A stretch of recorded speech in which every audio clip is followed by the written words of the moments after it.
Hey guys, it's Madison. Thanks for joining me in this faithful home. Today we're going to talk about postpartum updates. So I am 4 months postpartum. Baby girl is obviously 4 months old. She is chilling over here actually on her change pad because conveniently enough, it's one of her favorite things to lay on. She likes laying on a blanket. She likes laying on her play mats, but she likes laying on her change pad. It's the little foam ones you get from like any major retail store. So a lot of the times she'll just chill on that.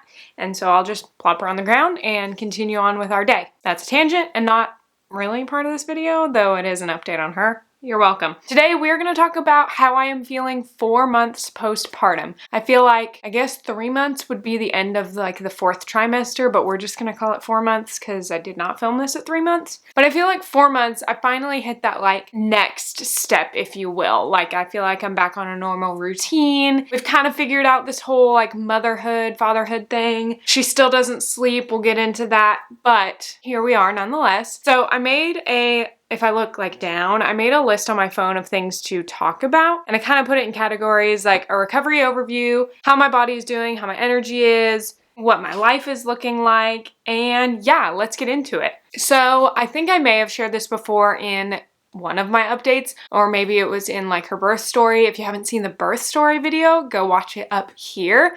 My home birth was beautiful and I literally could still talk about it today. It's not what this video is about, Madison. Rein it in. But yeah, I stopped bleeding at about 2 weeks postpartum. When she was born, I really didn't bleed much anyways. Like it looked like a lot. My husband was kind of freaked out, but really I didn't bleed much. So I did stop bleeding fairly quickly after giving birth, which was nice. That definitely helped in the recovery process, like all together. And then I was like spotting a little bit here and there. Because I really wasn't bleeding much, I switched from the postpartum underwear, you know, the big mesh underwear that like every woman talks about postpartum. Like I really didn't like those that much. I switched from those over to my reusable pads and my reusable period underwear pretty quick. Like I don't like wasting things. I don't like disposable stuff. So during my periods, I will use pads and reusable pads that I can wash. And then I have Thinx underwear. And so I pretty much just switched to those almost right away because they would collect just a couple of the drops of blood, and that was pretty much it.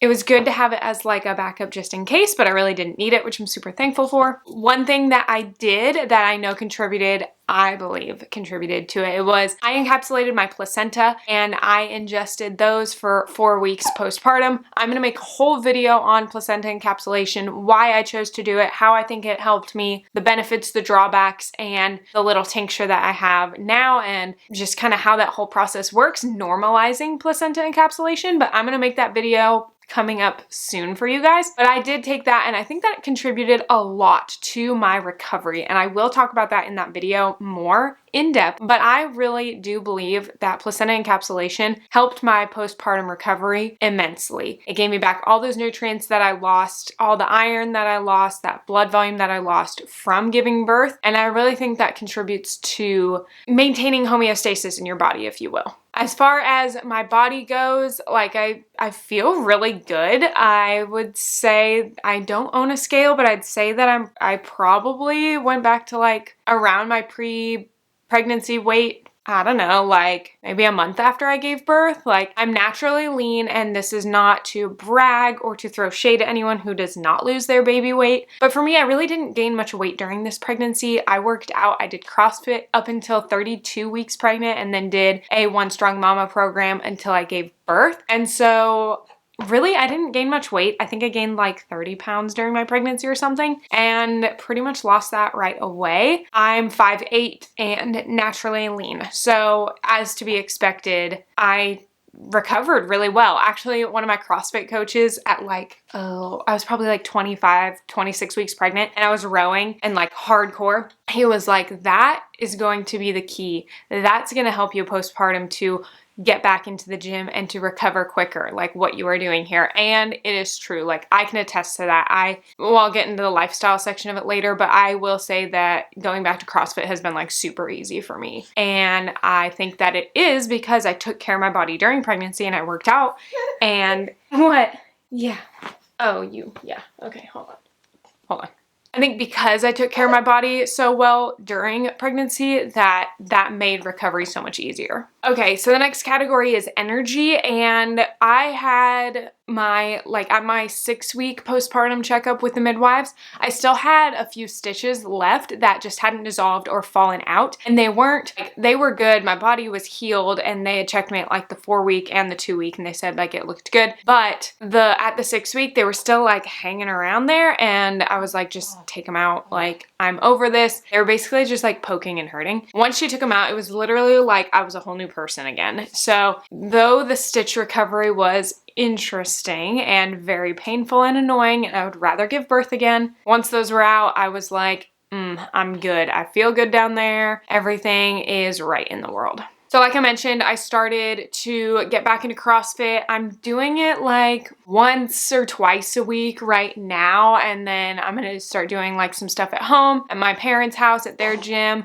and I have dropped into the box once already, and I would like to get back into that as well. But I started working out at like 7 weeks postpartum was my first workout. It felt really good. And then I did Murph, which is like a really big workout. And my mom told me I should ease into it. And then I got there and I was like, I'm going to do the whole thing. And I did. Whatever. Sorry, Mom. But it felt good. And energy-wise, even though I'm not sleeping well, I still feel pretty like energized in the mornings. She doesn't sleep like in the slightest. And mentally, that's a lot. Oh, where'd your toy go? She doesn't sleep. She'll sleep for like, I don't know, an hour and a half stretch at a time, 2 hours here and there during the night. So I'm up at like, she goes down at, I don't know, 9. I'll be up at like 10, at midnight, at 2, 3, 5, 6, stuff like that. And we kind of start our day around 8 or 9 most of the days. It's been a lot. I'm not gonna lie. Like there are a lot of nights where I am done at 2 or 3 in the morning, and I am trying to rock her, and then I have to get out of bed to rock her and bounce her, and my legs just literally want to give out, and it's terrible. But then I wake up the next morning and I'm in a good mindset. I'm in a good headspace. Like, this is my beautiful baby girl who I got to bring into this world, and I get the loving privilege of being her mom, and it really, most of the days I get to put myself in a good headspace. And if you haven't seen the video where it's my best advice for new moms, I will link it up here. But it's David's advice that he gave me that really has helped me postpartum. And it really has helped put me in a good mindset, give me energy, and help me to have a successful day. Bless you. So go watch that video if you need a good encouragement, because that has definitely contributed to my postpartum journey. All right, the last category I have is lifestyle. So David's been back to work for about 2 months now. How that's going is pretty well. Like one of the times in the middle of the night when she wakes up is usually when he's getting up to get ready to go to work. So he's able to say bye to her. He's able to say bye to me. And then generally I can get her and I to go back to sleep after that. And then when he gets home in the evenings, he loves to have one nap with her. So he will take her and hold her and nap for like 30 minutes on the couch together. And it is the sweetest bonding. And it also gives me a moment of like, I don't have a baby in my arms. I'm not tending to a baby. Like, I'm a firm believer that I was created to care for this house and to be a homemaker, but equally David is raising our child as well. So it's a different balance because he is working and he is providing in that way for our family. And then when he comes home, he is able to bond with her, and it's so great. But it definitely is nice for me to just have a moment to myself. I feel like I'm getting into a good routine about going out, seeing people, having fellowship, spending time with others, running errands, and doing tasks, all while balancing having a baby.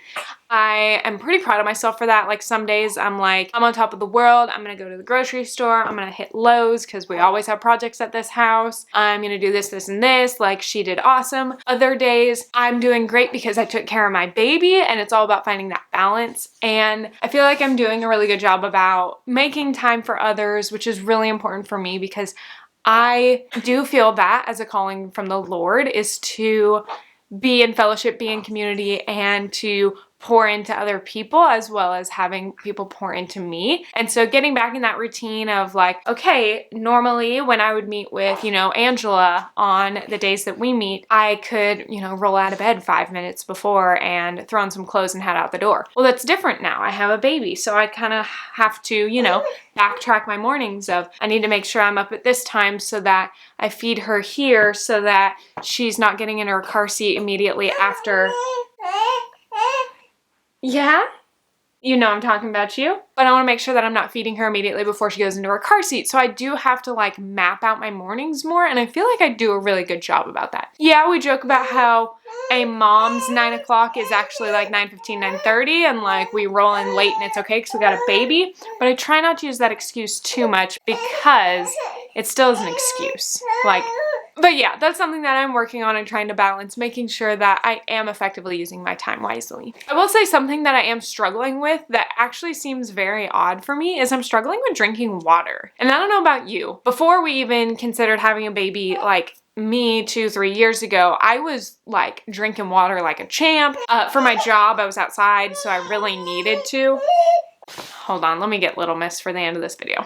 Okay, anyone remember Angelina Ballerina? I feel like she's got those vibes going on today. You want to say hi to the camera? You say hi to our friends? Anyways, where was I even going with this before she... Oh, don't focus on her. Where was I even going with this? Oh yeah, drinking water. So before I had her, like my previous job, before I became a mom, I had to drink water all the time. It was like clockwork for me. And then when I found out I was pregnant, it was like, oh, this is already easy. I drink a gallon of water a day anyways. So this is just like second nature to me. So going into postpartum, dude, it like tanked. I suck at drinking water, and I know that I need to drink water for my milk supply and just to stay hydrated, but golly, that's been difficult. And now that I'm saying this and filming it for you guys, I'm gonna go get my water after I'm done here and I'm gonna drink more water. Hi. Hi. Yeah, that is my postpartum update. That is 4 months. A little run through about Miss Lorelai here. She is doing awesome. She has giggled twice now. She giggled for David once after we were having a long week of just exhaustion and not sleeping, and then she giggled and it made us, you know, feel a lot better. She giggled for me once after I sang her a song. She has been rolling over for like a month and a half now, and she definitely is trying to crawl, so we are preparing ourselves for an early crawler. She may not. She may just be like, lump of potatoes, I'm done, but she's on the move and she's nonstop kicking her feet, which is like the cutest thing ever. She loves to spit up on mommy, and she loves not sleeping. So those are just kind of the highlights. Yeah. Little Miss is going to come with me to the coffee shop here in a little bit. We're going to go get lunch with the Golden Girls, and so I'm very, very excited for that. I hope you guys enjoyed this video and kind of 4 months postpartum, what it's looking like, how I'm doing. She's clearly very excited too. That was a good burp. If you are a mom, you know how much you love a good burp from your babies. That, my friend, was a good burp. Thank you guys so much for watching. If you are new to my channel, we would love for you to hit that subscribe button so you feel welcomed into this faithful home with me. We post videos every week about motherhood, about Christian homemaking. I do a lot of DIY projects. I'm about to do a pop-up RV makeover, so you definitely should subscribe. And say bye to your friends. We'll see you next week. Say bye, guys.